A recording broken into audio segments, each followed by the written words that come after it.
जय तिरंगा मेरे प्यारे दोस्तों, जय भारतीय, जय बाबा रामदेव। दोस्तों, बाबा रामदेव हमारे देश की दिग्गज हस्ती है। उन्हें सभी देश विदेश स्थान जाना जाता है। स्वामी रामदेव के द्वारा ही देश विदेश में योग को इतना जाना गया है। रामदेव को अध्यात्म गुरु या नेता भी कहते हैं। उन्हें आयुर्वेद राजनीति में भी विशेष ज्ञान स्वामी कहते हैं।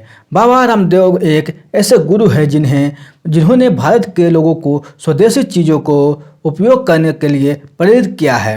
उन्होंने पतंजलि योगपीठ व पतंजलि आयुर्वेद का निर्माण किया। स्वामी रामदेव एक बहुत ही अच्छी कथावाचक भी है। दोस्तों, बाबा रामदेव महाराज की जीवन परिचय अभी बता रहा हूँ। स्वामी रामदेव का जन्म एवं परिवार। बाबा रामदेव का नाम रामकृष्ण यादव था। सन्यासी बनने के बाद उन्होंने अपना नाम स्वामी रामदेव रख लिया। दोस्तों, बाबा रामदेव की उम्र की बात करें तो आपको बता दें कि बाबा रामदेव की उम्र 55 साल है और वे बहुत ही फिट है। रामदेव बाबा की हाइट 5 फुट 8 इंच है और वजन 60 से 70 किलोग्राम के आसपास है। बाबा रामदेव की शिक्षा स्कूल में पढ़ाई उन्होंने 8वीं तक की। उसके बाद उन्होंने अलग अलग गुरुकुल और गुरुओं के आश्रम में जाकर धर्म, वेद ग्रंथों, योग और साहित्य के बारे में गहन चिंतन किया। हरियाणा के खानपुर गांव के एक आश्रम में रहने के दौरान वे वहां के लोगों को मुफ्त में योग की शिक्षा दिया करते थे। इसके बाद वे हरिद्वार चले गए और वहां के कांगड़ी विश्वविद्यालय एवं गुरुकुल में प्राचीन भारत शास्त्र का ज्ञान कई सालों तक अर्जित किया। दोस्तों, बाबा रामदेव का गुरुकुल में पढ़ाई पूरी करने के बाद रामदेव जी ने दुनियावी बातें छोड़ संन्यास ले लिया। वो जींद गांव में कलवा गुरुकुल में रहने लगा। यहाँ उन्होंने आसपास के लोगों को योग की शिक्षा देनी शुरू कर दी। इसके बाद माना जाता है कि वो हिमालय में जाकर कई सालों तक तप करते रहे। इसके बाद वे हरिद्वार में आकर बस गए।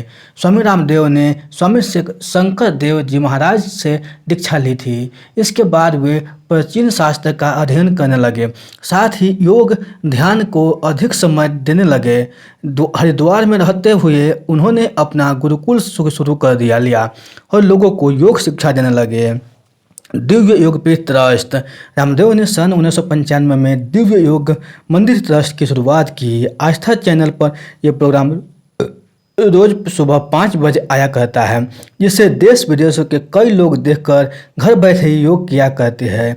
इस ट्रस्ट में उनका साथ आचार्य कर्मवीर व आचार्य बालकृष्ण ने दिया। इस ट्रस्ट का हेड ऑफिस हरिद्वार के कृपालु बाग आश्रम में स्थित है। बाबा रामदेव ज़्यादातर योग की शिक्षा इसी आश्रम में दिया करते हैं। बाबा रामदेव के अथक प्रयासों से भारत में योग इतना प्रचलित हुआ जिस वजह से भारत के द्वारा ही 21 जून को अंतर्राष्ट्रीय योग दिवस मनाने की शुरुआत की गई।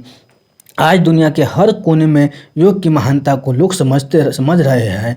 दुनिया के नामी लोग बाबा रामदेव को योग प्रोग्राम से जुड़े हुए हैं। इन्होंने बॉलीवुड के महान अभिनेता अमिताभ बच्चन व अभिनेत्री शिल्पा शेट्टी को योग की शिक्षा दी है।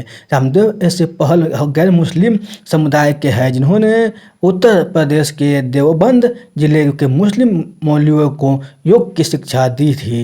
रामदेव ने अमेरिका, जापान, ब्रिटेन जैसे बड़े देशों के लोगों को भी योग का शिक्षा दी है। 2006 में कोफी उनान के द्वारा बाबा रामदेव को संयुक्त राष्ट्र सम्मेलन में गरीबी उन्मूलन पर एक व्याख्यान देने के लिए आमंत्रित किया गया था। योगी हैदर पाकिस्तान में योग सिखाते हैं। वो वहाँ लोग योग के लिए जाने जाते हैं। उनका कहना है कि वो बाबा रामदेव को अनुसरण करते हैं और जिस प्रकार बाबा रामदेव ने भारत में योग को इतना प्रचलित कर दिया है, वैसे ही वो पाकिस्तान में वो योग को एक प्रमुख स्थान दिलाना चाहते हैं। पतंजलि योगपीठ आयुर्वेद। पतंजलि योगपीठ एक ऐसा संस्थान है जहां योग एवं आयुर्वेद को साथ में ज्ञान दिलाया जाता है। भारत में इसके 2 संस्थान हैं, पतंजलि योगपीठ 1, पतंजलि योगपीठ 2।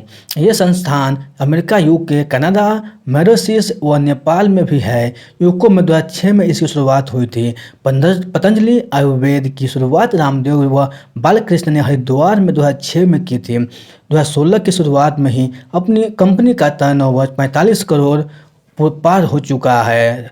पतंजलि के आने से भारत में के बाहर की दूसरी कंपनियों की कमर तोड़ दी है। कोलगेट, डाबर इससे अत्यधिक प्रभावित हुई है। हमारे दैनिक जीवन में आने वाली प्रत्येक वस्तु की रेंज पतंजलि के द्वारा निकाली है, जिसमें साबुन, हमारे घर का ration, biscuit, chocolate, paste, shampoo, अचार, पापड़, मुरब्बा, सौंदर्य प्रसाधन का सामान, फ्रूटी पेय पदार्थ आदि। इस लिस्ट में अभी बहुत चीज़ें बाकी है। बाबा रामदेव का मानना है कि देश का पैसा देश में ही रहना चाहिए। बाहर की कंपनियां भारत में आकर पैसा कमाती है और भारत को आर्थिक रूप से कमज़ोर बना देती है। बाबा रामदेव की इस कंपनी ने कल्पना से परे बहुत अच्छी ग्रोथ की है। पतंजलि की दुकान आजकल हर शहर में, गांव में मौजूद है। इनके इस काम ने देश के हजारों लाखों लोगों को रोजगार भी दिया है। पतंजलि चिकित्सालय, बाबा रामदेव पतंजलि चिकित्सालय की भी शुरुआत की है, जो उनके द्वारा संचालित पतंजलि की शॉप में चलाए हो जाते हैं। यहाँ वैद्य बैठते हैं जो पतंजलि की आयुर्वेदिक दवाई देते हैं। बड़े से बड़े रोग इन आयुर्वेदिक के दवाइयों को द्वारा ठीक किए जा रहे हैं। बाबा रामदेव राजनीतिक कैंपेन। बाबा रामदेव ने 2010 में भारत स्वाभिमान नाम की पॉलिटिकल पार्टी बनाई। उस समय वो आने वाले चुनाव में हिस्सा लेना चाहते थे, लेकिन कुछ समय बाद ही उन्होंने घोषणा की कि वो सीधे राजनीति में आने में दिलचस्पी नहीं रखते हैं, बल्कि अपनी प्रतिक्रिया देकर लोगों को राजनीति की ओर आने को प्रभावित करेंगे। 2014 के बाद वे नरेंद्र मोदी के प्रधानमंत्री कैंपेन में जुड़ गए और उनका समर्थन करने लगा। 2011 में बाबा रामदेव ने भारत को भ्रष्टाचार मुक्त करने वाले जन लोकपाल बिल को लागू करवाने के लिए रामलीला मैदान में अनशन किया। अनशन काफ़ी दिन तक चला, जिसमें मनमोहन सिंह जी का सरकार पर काफ़ी दबाव पड़ा। रामदेव की मांग को पूरा करने के लिए सरकार ने भ्रष्टाचार रोकने की एक कमेटी का गठन किया। बाबा रामदेव पर उस समय बहुत से आरोप लगाए गए। उनके पतंजलि प्रोडक्ट में मिलावट की भी बात आई। बाबा रामदेव ने के दाहिने हाथ माने जाते हैं वाले आचार्य बालकृष्ण पर नकली पासपोर्ट का आरोप लगा और उन्होंने नेपाल का रहने वाला बताया गया। बाबा रामदेव की नेटवर्थ 1400 करोड़ रुपए से ऊपर है। बाबा रामदेव की वार्षिक इनकम 5 करोड़ रुपए और मासिक इनकम 50 लाख रुपए है। बाबा रामदेव का अवार्ड जनवरी 2007 में भुवनेश्वर की कलिंग यूनिवर्सिटी के द्वारा डॉक्टरेट की उपाधि दी गई। जनवरी 2011 में महाराष्ट्र की सरकार द्वारा सम्मानित किया गया।